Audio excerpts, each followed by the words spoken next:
Hello guys, നമ്മളിന്ന് പഠിക്കാൻ പോകുന്നത് SA 800 ആണ്. Special considerations audit of FS prepared as per special purpose framework. Special purpose framework എന്താ? നമ്മളൊരു സ്പെഷ്യൽ ആയിട്ട് ഒരു പർപ്പസിന് വേണ്ടി, ഒരു സ്പെസിഫിക് യൂസേഴ്സിന് വേണ്ടി നമ്മൾ അവർ പറയുന്ന ഫ്രെയിംവർക്കിൽ നമ്മൾ ഉണ്ടാക്കി കൊടുക്കുന്ന FSനെയാണ് FS prepared as per special purpose framework എന്ന് പറയുന്നത്. ഒരു എക്സാമ്പിൾ ആലോചിച്ച് നോക്കി. ഇപ്പൊ ബാങ്കുകാർ നമുക്ക് ലോൺ തരികയാണ്. ഇപ്പൊ ലോൺ തരുന്നതിന് മുമ്പ് അവരെന്ത് പറയും? നിങ്ങളുടെ P&L ബാലൻസ് ഷീറ്റ് ഒക്കെ ഓക്കെ, പക്ഷെ അങ്ങനെയല്ല, നമ്മളൊരു ഫ്രെയിംവർക്ക് തരാം. ആ ഫ്രെയിംവർക്കിൽ നിങ്ങളൊരു FS ഉണ്ടാക്കി കൊണ്ടുവരും. ഇത് ആർക്ക് യൂസ് ചെയ്യാൻ വേണ്ടിയിട്ടാണ്? ബാങ്കുകാർക്ക് വേണ്ടി മാത്രം യൂസ് ചെയ്യാൻ വേണ്ടിയിട്ടുള്ളതാണ്. അപ്പൊ അവർ അതിൽ ഉണ്ടാക്കിക്കൊണ്ട് വരാൻ പറയും. അപ്പൊ അത് നോക്കുമ്പോൾ അവർക്ക് മനസ്സിലാവും, ഓക്കെ, ഇങ്ങനെയൊക്കെയാണ് കാര്യങ്ങൾ, ലോൺ നമുക്ക് കൊടുക്കണോ വേണ്ടയോ എന്നുള്ളത്. വേറെ എക്സാമ്പിൾ വെച്ചാൽ ഇൻകം ടാക്സ് അതോറിറ്റീസ്, ഒരു എന്താ ടാക്സ് P&L ഉണ്ടാക്കാൻ പറയില്ലേ? ഇപ്പൊ നമ്മുടെ ഡിഡക്ഷൻസ് എല്ലാം അവർക്കൊരു ഇൻകം ടാക്സ് ആക്ട് പ്രകാരം അവർക്ക് കുറച്ച് റൂൾസ് ഉണ്ട്. ആ റൂൾസ് പ്രകാരം വേണം നമ്മൾ എന്ത് ചെയ്യണം? P&L ഉണ്ടാക്കി കൊണ്ടുചെല്ലാൻ. അപ്പൊ അത് അവർക്ക് ഓക്കെ ആണല്ലോ എന്ന് അവർ നോക്കും. അപ്പൊ അവര് പറയുന്ന പ്രകാരം ആ സ്പെസിഫിക് യൂസേഴ്സിന് വേണ്ടി അവർ പറയുന്ന ഫ്രെയിംവർക്കിൽ നമ്മൾ ഉണ്ടാക്കുന്ന FSനാണ് നമ്മൾ എന്ത് പറയാ?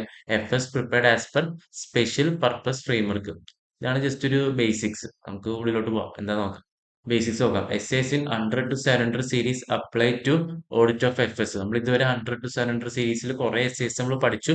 ഇതെല്ലാം ഓഡിറ്റിന് ആപ്ലിക്കബിൾ ആയ SAS ആണെന്ന് പറയാണ്. This essay deals with special consideration in application of those essays to audit of FS prepared as per special purpose FS. ഇപ്പൊ നമ്മള് 100 to 700 സീരീസിൽ കുറെ എസ്സേസ് നമ്മൾ പഠിച്ചു. ആ എസ്സേസ് ഇനി സ്പെഷ്യൽ പർപ്പസ് ഫ്രെയിംവർക്കിൽ ഉണ്ടാക്കിയ ഒരു FS നമ്മൾ ഓഡിറ്റർ ഓഡിറ്റ് ചെയ്യാൻ പോവാണ്. അപ്പൊ ആ എസ്സേസ് സ്പെഷ്യൽ പർപ്പസ് ഫ്രെയിംവർക്കിൽ ഉണ്ടാക്കിയ FS ഓഡിറ്റ് ചെയ്യുമ്പോൾ എങ്ങനെ യൂസ് ചെയ്യണം എന്നാണ് ഈ SA 800 സീരീസിൽ 800 നമ്മൾ പഠിക്കാൻ പോകുന്നത്. നോക്കാം. Special purpose framework is different from general purpose framework. നമ്മൾ പറഞ്ഞു സ്പെഷ്യൽ പർപ്പസ് ഫ്രെയിംവർക്ക് എങ്ങനെയാ? സ്പെസിഫിക് യൂസേഴ്സിന് വേണ്ടി അവരുടെ നീഡ്സ് പ്രകാരം ഉണ്ടാക്കിയിരിക്കുന്ന ഫ്രെയിംവർക്കിൽ ഉണ്ടാക്കിയിരിക്കുന്ന FS ആണ് സ്പെഷ്യൽ പർപ്പസ്. ജനറൽ പർപ്പസ് എന്ന് പറയുമ്പോൾ എന്റെ ഓപ്പോസിറ്റ്, എല്ലാവർക്കും കോമൺ ആയിട്ട് യൂസ് ചെയ്യാൻ വേണ്ടി ഉണ്ടാക്കിയിരിക്കുന്ന ഫ്രെയിംവർക്കിൽ ഉണ്ടാക്കിയിരിക്കുന്ന FS ആണ് ജനറൽ പർപ്പസ് ഫ്രെയിംവർക്ക്. അതിന് എക്സാമ്പിൾ നമ്മൾ ഇൻഡേഴ്സ് പ്രകാരം ഉണ്ടാക്കുന്ന FS. FRF designed to meet the financial information needs of specific users is known as special purpose framework. Already പറഞ്ഞു കഴിഞ്ഞു.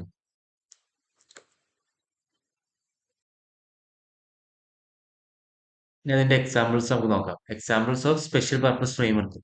Cash basis of accounting and cash flow information prepared for creditors.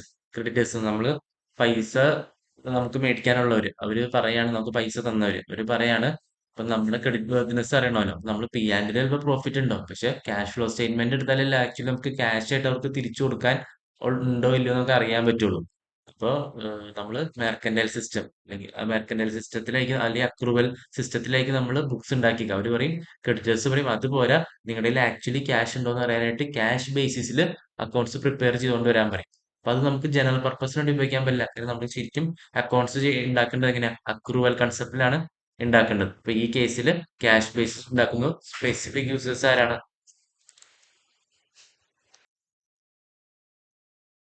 Sorry guys, ചെറിയൊരു disturbance വന്നു. അപ്പൊ അതങ്ങനെ cash ബേസിസിൽ ഉണ്ടാക്കുന്ന special purpose ഫ്രെയിംവർക്കിലെ FSന്റെ എക്സാമ്പിൾ ആണ്. അടുത്ത് financial reporting provisions established by regulator to meet requirements of that regulator. എന്റെ എക്സാമ്പിൾ നമ്മൾ എടുത്ത് പറഞ്ഞ income tax authorities tax P&L ഉണ്ടായിക്കൊണ്ടുവരാൻ പറയാം. അത് നമുക്ക് ജനറൽ പർപ്പസിന് വേണ്ടി കൊടുക്കാൻ പറ്റും? ഇല്ല. അത് ഇൻകം ടാക്സ് അതോറിറ്റീസിന് വേണ്ടി കൊടുക്കാൻ വേണ്ടി, സബ്മിറ്റ് ചെയ്യാൻ വേണ്ടി മാത്രം ഉണ്ടാക്കുന്ന FS ആണ്. സിമ്പിൾ. അടുത്ത് financial reporting provisions of contract such as loan agreement. ബാങ്കിന്റെ കേസ് പറഞ്ഞല്ലോ, അത് തന്നെ സെയിം സംഭവം. അടുത്ത നമുക്ക് പഠിക്കാം. Consideration in accepting such audit.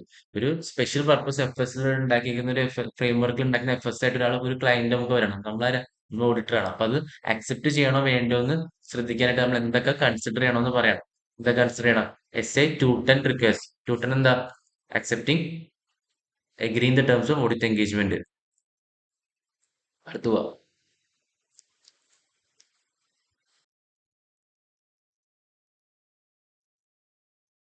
When the SA 210 requests auditor to determine acceptability of FRF applied in preparation of FS. Correct ആണ്. നമ്മളിപ്പോ ഒരു ക്ലയന്റ് FS ഉണ്ടായിക്കൊണ്ട് വന്നു കഴിഞ്ഞാൽ അത് എന്ത് ഫ്രെയിംവർക്കിലാണ് ഉണ്ടാക്കി നമ്മൾ നോക്കിയിട്ട് നമുക്ക് അക്സെപ്റ്റബിൾ ആണോ നമ്മൾ നോക്കും. എന്നാൽ മാത്രമേ ആ ഓഡിറ്റ് എൻഗേജ്മെന്റ് നമ്മൾ അക്സെപ്റ്റ് ചെയ്യാൻ പാടുള്ളൂ. ഇതാണ് ജനറൽ റൂൾ. നമ്മൾ 210 പഠിക്കുന്നുണ്ട്. ഇനി ഇതിലോട്ട് വരുമ്പോൾ എന്താ? In case of special purpose FS, financial information needs of intended users are key factor in determining the acceptability of FRF applied in preparation of FS. നമ്മൾ ഈ കേസിൽ സ്പെഷ്യൽ ഈ SA 800 വരുമ്പോൾ എന്താ? സ്പെഷ്യൽ പർപ്പസ് ഫ്രെയിംവർക്ക് പ്രകാരമാണ് നമ്മൾ അവര് FS ഉണ്ടാക്കി വെച്ചേക്കുന്നത്, ഇന്റൻഡ് യൂസേഴ്സ് പറഞ്ഞിട്ട്, ബാങ്ക് പറഞ്ഞ ഫോർമാറ്റിലാണ് ക്ലയന്റ് ഉണ്ടാക്കി വെച്ചേക്കുന്നത്. നമ്മൾ ഓഡിറ്റർ ചെന്നിട്ട് ഈ ഫ്രെയിംവർക്ക് പറ്റൂല, ഇങ്ങനെയൊന്നും ഉണ്ടാക്കിയാൽ പറ്റൂല എന്ന് പറയരുത്. നമ്മൾ അവരുടെ ഇതും കൂടി കൺസിഡർ ചെയ്യണം. ഏതാ ഇന്റൻഡ് യൂസേഴ്സിന്റെ ഇൻഫർമേഷൻ നീഡ്സ് എന്തൊക്കെയാണെന്ന് കൂടി നമ്മൾ കൺസിഡർ ചെയ്യണം. അപ്പൊ അവർക്കത് ഓക്കെ ആണെങ്കിൽ നമുക്കത് ഓക്കെ ആണ്. നമ്മൾ വന്നിട്ട് ഈ ഫ്രെയിംവർക്ക് പോരാന്ന് പറയുന്നത് അത്ര ശരിയല്ല എന്ന് പറയണം. അവരുടെ നീഡ്സ്, ഇന്റൻഡ് യൂസേഴ്സിന്റെ നീഡ്സും കൂടി നമ്മൾ കൺസിഡർ ചെയ്യണം. ഏത് കാര്യത്തില്? നമ്മൾ ഇത് അക്സെപ്റ്റ് ചെയ്യുന്ന കാര്യത്തില്. നോക്കാം. In audit of special purpose FS, auditor shall obtain understanding of purpose for which FS are prepared and intended users. Intended users ആരാന്നും എന്ത് പർപ്പസിന് വേണ്ടിയിട്ടാണ്. ഇപ്പൊ ബാങ്ക് ആണ് ഇന്റൻഡ് യൂസേഴ്സ്, ലോൺ കൊടുക്കുന്നതിന്റെ പർപ്പസിന് വേണ്ടിയിട്ടാണ് ഇത്. അതെല്ലാം നമ്മൾ അണ്ടർസ്റ്റാൻഡ് ചെയ്യണമെന്ന് പറയുകയാണ്. സിമ്പിൾ ആയിട്ടുള്ള കാര്യമുള്ളൂ. കോമൺ സെൻസ് ചിന്തിച്ച് നമുക്ക് ആലോചിച്ച് ഇതൊന്നും അങ്ങനെ ബൈ ഹാർട്ട് പിടിക്കണമെന്നില്ല. ജസ്റ്റ് അണ്ടർസ്റ്റാൻഡിങ്ങിൽ പോയാൽ മതി. ഈ പോർഷനിൽ നിന്ന് അങ്ങനെ ക്വസ്റ്റ്യൻസ് കുറവാണ്. അടുത്തതിന് വരാൻ പോകുന്നതിൽ ക്വസ്റ്റ്യൻസ് ഉണ്ട്. എന്താണ്? Consideration planning and performing such audit. അപ്പൊ നമ്മൾ പ്ലാൻ ചെയ്യുമ്പോൾ പെർഫോം ചെയ്യും. SA 800 പ്രകാരമുള്ള ഓഡിറ്റ് പ്ലാൻ ചെയ്യും, പെർഫോം ചെയ്യുമ്പോൾ എന്തൊക്കെ സ്റ്റെപ്സ് ആണ്, എന്തൊക്കെയാണ് ഓഡിറ്റർ കൺസിഡർ ചെയ്യേണ്ട കാര്യങ്ങൾ? 4 പോയിന്റ് ഉണ്ട്. നമ്മൾ ഫുൾ എന്ത് ചെയ്യണം? 4 പോയിന്റ് ഉണ്ട്, 4 പോയിന്റ് ഉണ്ട്. നമ്മൾ ഫുൾ അത് ബൈ ഹാർട്ട് ചെയ്തേ പറ്റുള്ളൂ. ക്വസ്റ്റിനുള്ള പോർഷൻ ആണ്, ഒന്നും നോക്കാനില്ല, ബൈ ഹാർട്ട് ചെയ്തേ പറ്റുള്ളൂ. അപ്പൊ എന്താ? Planning and performing audit should consider following factors എല്ലാം കൺസിഡർ ചെയ്യണം. എന്തൊക്കെ 4 കാര്യങ്ങൾ? Compliance of all SIs relevant to audit and ethical requirements including independence. എല്ലാ SIസും ഈ ഓഡിറ്റിന് റെലവെന്റ് ആയിട്ടുള്ള എല്ലാ SIസും റിലവെന്റ് ആണ്. അതെല്ലാം കംപ്ലൈൻ ചെയ്തിട്ടില്ലേ നമ്മൾ നോക്കണം. And ethical requirements including independence, അതൊരു പോയിന്റ്. അടുത്ത് നോക്കാം. Application of some SIs in audit of special purpose FS may require special consideration. 100 to 700 സീരീസിൽ നമ്മൾ കുറെ SIs നമ്മൾ പഠിച്ചു. ആ SIs ഈ സ്പെഷ്യൽ പർപ്പസ് ഫ്രെയിംവർക്കിലുള്ള FSലോട്ട് ഓഡിറ്റ് ചെയ്യാൻ വരാൻ നേരത്ത് കുറച്ച് കാര്യങ്ങൾ സ്പെഷ്യൽ ആയിട്ട് കൺസിഡർ ചെയ്യേണ്ട ഒരു സിറ്റുവേഷൻ വരികയാണ്. ഫോർ എക്സാമ്പിൾ അത് നോക്കാം. In SA 320 judgements are based on financial information needs of intended users. 320 എന്താ? മെറ്റീരിയാലിറ്റി ആണ്. Materiality in planning and performing audit ആണ്. അപ്പൊ അതിനകത്ത് നമ്മൾ മെറ്റീരിയാലിറ്റി സെറ്റ് ചെയ്യണം. ഇപ്പൊ ഓഡിറ്റർ സെറ്റ് ചെയ്യുന്ന മെറ്റീരിയാലിറ്റി ഫോർ എക്സാമ്പിൾ 100 രൂപയാണ്. അപ്പൊ എന്താ? 100 രൂപയ്ക്ക് താഴെയുള്ള മിസ്റ്റേറ്റ്മെന്റ്സ് നമ്മൾ ഇഗ്നോർ ചെയ്യണം, നമുക്ക് നോക്കേണ്ട ആവശ്യമില്ല. പക്ഷെ ഈ കേസിലോട്ട് വരാൻ നേരത്ത് in SA 320 judgements are based on financial information needs of intended users. അപ്പൊ ഇന്റൻഡഡ് യൂസേഴ്സിന്റെ ഫിനാൻഷ്യൽ ഇൻഫർമേഷൻ നീഡ്സും കൂടി നോക്കണം. അപ്പൊ അവര് പറയാണ് ഒരു 80 റുപ്പീസ് ഉള്ളത് നമുക്ക് അവർക്ക് ഇമ്പോർട്ടന്റ് ആണെന്ന് പറഞ്ഞു കഴിഞ്ഞാൽ ഓഡിറ്റർ സെറ്റ് ചെയ്ത മെറ്റീരിയാലിറ്റി 100 ആണെങ്കിലും ഓഡിറ്റർ അത് ചേഞ്ച് ചെയ്തിട്ട് 80 വേണം എടുക്കാനായിട്ട്. മനസ്സിലായില്ലേ? കാരണം 80 അവർക്ക് ഇമ്പോർട്ടന്റ് ആണ്. നമ്മൾ FS ഉണ്ടാക്കിയിരിക്കുന്നത് തന്നെ ആർക്ക് വേണ്ടിയിട്ടാ? ഇന്റൻഡഡ് യൂസേഴ്സിന് വേണ്ടിയിട്ടാ. അപ്പൊ അവർക്ക് 80 ഇമ്പോർട്ടന്റ് ആണെങ്കിൽ 80 റുപ്പീസ് വേണം മെറ്റീരിയാലിറ്റി നമ്മൾ സെറ്റ് ചെയ്യാൻ. നമ്മൾ SA 320 പ്രകാരം നമ്മൾ 100 ആണ് സെറ്റ് ചെയ്തെങ്കിലും അത് എടുക്കാൻ പാടില്ല, 80 വേണം എടുക്കാനായിട്ട്. ഇനി ഇത് നേരെ തിരിയും. അടുത്ത പോയിന്റ് നോക്കി. In case of special purpose FS, management may agree with intended users on a threshold below which misstatements will not be corrected. This does not relieve the auditor from requirement to determine materiality as per SA 320. നേരത്തെ നമ്മൾ പറഞ്ഞ example 80 rupees ആണല്ലോ internet യൂസേഴ്സിന് important. അതേ example എടുക്കാം. 80 rupees ആണ് മാനേജ്മെന്റും നമ്മളല്ല, മാനേജ്മെന്റും ഇന്റർനെറ്റ് യൂസേഴ്സും തമ്മിൽ ഒരു ധാരണയിലെത്തി. അവർ പറയാണ് 80 റുപ്പീസിന് താഴെയുള്ള മിസ്റ്റേറ്റ്മെന്റ്സ് കറക്റ്റ് ചെയ്യേണ്ട ആവശ്യമില്ല. എന്നാൽ മെറ്റീരിയാലിറ്റി 80 റുപ്പീസ് അവർ സെറ്റ് ചെയ്യണം. പക്ഷെ SA 320 പ്രകാരം ഓഡിറ്റർ നോക്കാൻ നേരത്ത് 50 റുപ്പീസ് ആണ് മെറ്റീരിയാലിറ്റി എന്ന് വിചാരിക്കും. അപ്പൊ 50 റുപ്പീസ് ആണ് മെറ്റീരിയാലിറ്റി എങ്കിൽ ഓഡിറ്റർ അത് വേണം എടുക്കാൻ മെറ്റീരിയാലിറ്റിയുടെ. അപ്പൊ SA 320 റിലീവ് ചെയ്യുന്നില്ല. ഓഡിറ്റർ SA 320 നോക്കണം. ഇവര് തമ്മിലുള്ള ഇന്റർനെറ്റ് യൂസേഴ്സ് തമ്മിലുള്ള ഇത് നോക്കണം. വിച്ച് എവർ ഇസ് ലോവർ നോക്കിയിട്ട് മെറ്റീരിയാലിറ്റി എടുക്കുമ്പോൾ ഏറ്റവും കുറവുള്ളതാണ് നമുക്ക് ആവശ്യമുള്ള ഏറ്റവും കുറവുള്ളതാണ് എടുക്കാൻ. എന്നാലല്ലേ കൂടുതൽ രീതിയിൽ നന്നായിട്ട് ചെക്ക് ചെയ്യാൻ പറ്റുള്ളൂ. 50 ആണ് 320 പ്രകാരമുള്ള SA 320 പ്രകാരമുള്ള മെറ്റീരിയാലിറ്റി 50 ആണെങ്കിൽ 50 റുപ്പീസ് ആണ് നമ്മൾ എടുക്കാനായിട്ട് മെറ്റീരിയാലിറ്റി ആയിട്ട്. ഇവര് ഓഡിറ്ററല്ല, മാനേജ്മെന്റും ഇന്റൻഡഡ് യൂസേഴ്സും തമ്മിൽ 80 റുപ്പീസ് മെറ്റീരിയാലിറ്റി സെറ്റ് ചെയ്ത് വെച്ചിട്ടുണ്ടാവും. അത് നമ്മൾ നോക്കേണ്ട ആവശ്യമില്ല. ആ 2 പോയിന്റ് തമ്മിലുള്ള വ്യത്യാസം വ്യക്തമായിട്ട് മനസ്സിലായെന്ന് വിചാരിക്കുന്നു. അടുത്ത SA 260 in the communication with TCWG. SA 260 requires auditor to communicate with the TCWG. TCWG responsible for oversight of preparation of special purpose FS may not be same as general purpose FS. അല്ലെ? General purpose FS എന്താ? എല്ലാവർക്കും വേണ്ടിയിട്ടുള്ളതാണ്. അപ്പൊ അതിലെ എല്ലാ TCWG അതിൽ involve ആയിരിക്കും. പക്ഷെ ഇത് ചിലപ്പോൾ ബാങ്കിന് കൊടുക്കാനോ അല്ലെങ്കിൽ ക്രെഡിറ്ററിന് കൊടുക്കാനാണ് സ്പെഷ്യൽ പർപ്പസ് ഫ്രെയിംവർക്കിലുള്ള FS ഉണ്ടാക്കിയിട്ടുണ്ടാവുക. അപ്പൊ അത് എന്താണ്? അത് ഓവർസീ ചെയ്യുന്നത് കുറച്ച് TCWG ഉണ്ടാവുള്ളൂ. അപ്പൊ നമ്മൾ അവരായിട്ട് കമ്മ്യൂണിക്കേറ്റ് ചെയ്യാൻ നമ്മൾ ശ്രദ്ധിക്കുക. മനസ്സിലായില്ലേ? എല്ലാവരും ജനറൽ പർപ്പസ് FS നമ്മൾ എല്ലാവരും കമ്മ്യൂണിക്കേറ്റ് ചെയ്യും. ഇതിപ്പോ കുറച്ച് പേര് ഉണ്ടാവുള്ളൂ ഇതിന്റെ ഓവർസീ ചെയ്യുന്നത്. അപ്പൊ അവരായിട്ട് നമ്മൾ എന്ത് ചെയ്യാം? കമ്മ്യൂണിക്കേറ്റ് ചെയ്യാം. ഓക്കെ.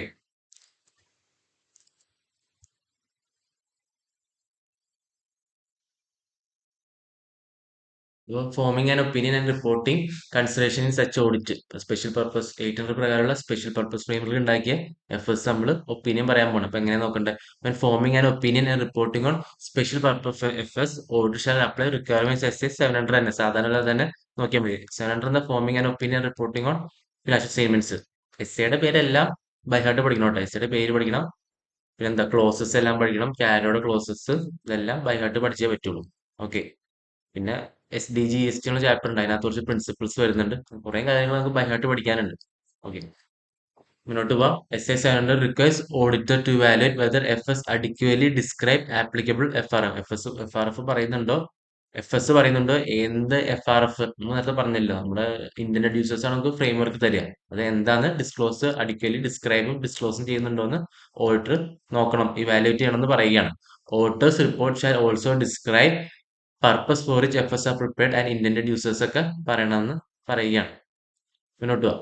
അലേർട്ടിംഗ് റീഡേഴ്സ് അബൌട്ട് FSനെ പറ്റി മാൻഡേറ്ററി ആയിട്ട് ഓഡിറ്റർ പറയണം. എവിടെ ഓഡിറ്റർ റിപ്പോർട്ടിൽ പറയണം, എവിടെ EOMP പറയൂ, അത് EOMPയിൽ പറയണം. എന്താ പറയണ്ടേ? ഈ FS സ്പെഷ്യൽ പർപ്പസ് ഫ്രെയിംവർക്കിൽ ഉണ്ടാക്കിയ FS ആണ്, എല്ലാവർക്കും ഇത് യൂസ്ഫുൾ ആവില്ല. സത്യമല്ലേ? എല്ലാവർക്കും ഇത് പറ്റില്ല. ജനറൽ പർപ്പസിന് വേണ്ടി ഉണ്ടാക്കിയ ഫ്രെയിംവർക്ക് അല്ല, ബാങ്കിന് വേണ്ടി മാത്രം അല്ലെങ്കിൽ ഇൻകം ടാക്സ് അതോറിറ്റിക്ക് വേണ്ടി മാത്രം ഉണ്ടാക്കിയ അവർ പറഞ്ഞ ഫ്രെയിംവർക്കിൽ ഉണ്ടാക്കിയ FS ആണെന്ന് നമ്മൾ ഓൾട്ടർ പോളിന് പറയണമെന്ന് മാൻഡേറ്ററി ആയിട്ട് പറയണമെന്ന് പറയുകയാണ്. എന്തൊക്കെയാ നമുക്ക് വായിച്ചു നോക്കാം. Special purpose FS may be use for other purpose. ഉണ്ടാക്കിയത് സ്പെഷ്യൽ പർപ്പസ് സ്പെസിഫിക് യൂസേഴ്സിന് വേണ്ടിയിട്ടാണെങ്കിലും ചിലപ്പോൾ വേറെ ജനറൽ പർപ്പസിന് വേണ്ടി അത് ഉപയോഗിക്കുന്ന സിറ്റുവേഷൻസ് ചിലപ്പോൾ വരാം. For example, a regulator may require entities to place special purpose FS on public record. Okay, നമ്മൾ പബ്ലിക് റെക്കോർഡിൽ അത് വെക്കാൻ ഒരു റൂൾ പ്രകാരം വെക്കേണ്ട ആവശ്യം വരികയാണ്. അപ്പൊ എന്ത് പറ്റുക? സാധാ ജനറൽ യൂസേഴ്സ് ഇല്ലേ, അവരിത് കാണാൻ നേരത്ത് ഇത് ജനറൽ പർപ്പസ് എല്ലാവർക്കും വേണ്ടി ഉണ്ടാക്കിയ FS ആണെന്ന് തെറ്റിദ്ധരിക്കാൻ ചാൻസ് ഉണ്ട്.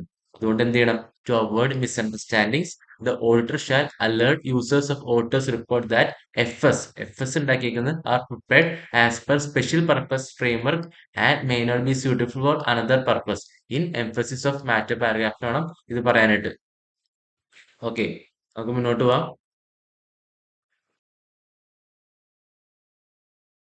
Restriction on distribution or use of audit report. നേരത്തെ നമ്മൾ പറഞ്ഞ FSനെ പറ്റിയാണ്. FS സ്പെഷ്യൽ പർപ്പസ് FS ആണ് ഉണ്ടാക്കുന്നത്, എല്ലാവർക്കും യൂസ്ഫുൾ ആയിരിക്കില്ല എന്നുള്ള കാര്യമൊക്കെ നമ്മൾ പറഞ്ഞു. ഇനി ഓഡിറ്റ് റിപ്പോർട്ടിനെ പറ്റിയാണ്. Restriction on distribution or use of audit report. നേരത്തെ നമ്മൾ പറഞ്ഞ മാൻഡേറ്ററി ആണ്, ഇത് മാൻഡേറ്ററി അല്ല, മേ എന്നുള്ള വാക്കാണ് ഉപയോഗിക്കുന്നത്. Auditor may indicate that the auditors report is intended only four specific users. നേരത്തെ പറഞ്ഞ പോലെ, നേരത്തെ FS ആണ് പറഞ്ഞത്, ഇത് ഓഡിറ്റേഴ്സ് റിപ്പോർട്ട് എല്ലാവർക്കും പറ്റുകയില്ല, സ്പെസിഫിക് യൂസേഴ്സിന് മാത്രമേ പറ്റുകയുള്ളൂ എന്ന് നമ്മൾ ഓഡിറ്റ് റിപ്പോർട്ട് പറയണം. എവിടെ പറയുന്നു? EOMPയിൽ തന്നെയാണ് പറയുന്നത്.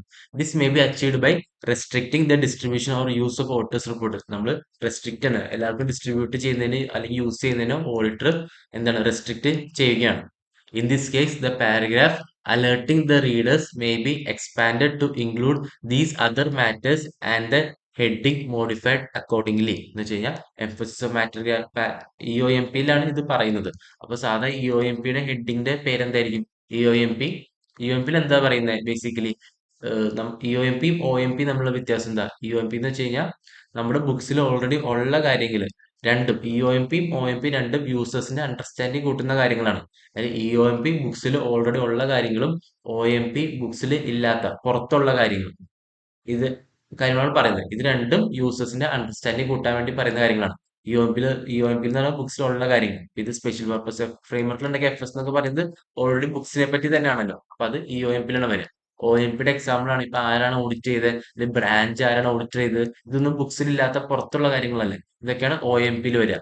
രണ്ട് സാധനങ്ങളും യൂസേഴ്സിന് അണ്ടർസ്റ്റാൻഡിങ് കൂട്ടാൻ വേണ്ടി ചെയ്യുന്ന കാര്യങ്ങളാണ്, എപ്പോഴും മനസ്സിൽ വെക്കുക. അപ്പോൾ EOMPയുടെ സാധാരണ ഹെഡിങ് എന്താ വരിക? EOMP സാധാരണ ബേസിസ് ഓഫ് അക്കൗണ്ടിങ് എന്നുള്ള ഹെഡിങ് ആണ് നോർമലി വരാറ്. കാരണം നമ്മൾ EOMPയിൽ സ്ഥിരം പറയുന്ന സാധനമാണ് എന്ത് ബേസിസ് അക്രൂവൽ കൺസെപ്റ്റിലാണോ അല്ലെങ്കിൽ എന്ത് ബേസിസ് ഓഫ് അക്കൗണ്ടിങ് ആണ് ഇവർ എടുത്തേക്കണേ എന്നുള്ളത്. അതിന്റെ നിർബന്ധമായിട്ട് എപ്പോഴും നോർമലി പറയുന്ന കാര്യമാണ്. അപ്പൊ അതാണ് നോർമലി വരുന്ന ഹെഡിങ്. അപ്പൊ ആ ഹെഡിങ് നമ്മൾ മോഡിഫൈ ചെയ്യും. എന്താ? ബേസിസ് ഓഫ് അക്കൗണ്ടിങ് എന്നുള്ളത് മാറ്റില്ല, അതുകൊണ്ട് and restriction on distribution or use of audit report എന്ന് കൂടി നമ്മൾ ചേർക്കും EOMPയിൽ. അപ്പൊ അതാണ് പറഞ്ഞത്. അതാണ് ബ്രാക്കറ്റിൽ ഞാൻ കൊടുത്തിട്ടുണ്ട്. Normally the heading would be EOMP basis of accounting. ഈ കേസിൽ it would be modified to EOMP basis of accounting പറയും നമ്മൾ, and restriction on distribution of use of audit report എന്ന് കൂടി പറയും. Okay, thank U.